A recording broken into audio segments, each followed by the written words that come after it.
கணங்களின் அதிபதி கஜமுக கணபதி காலடி பணிந்திடுவோம். காரியம் யாவும் கணபதி அருளால் சொல்லிட்டு தொடங்கிடுவோம்.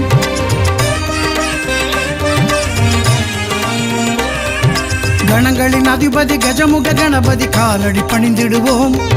காரியம் யாவும் கணபதி அருளால் சொல்லிட்டு தொடங்கிடுவோம். வருவான் வருவான் விநாயகனே, வரமாய் அருள்வான் கஜானனே. வருவான் வருவான் விநாயகனே, வரமாய் அருள்வான் கஜானனே. வக்ரதுண்டனே, விக்னராஜனே, லம்போதரனே, சம்போதரனே, ஏரம்பாயனே, ஏகதந்தனே, பாலச்சந்திரனே, சூர்ப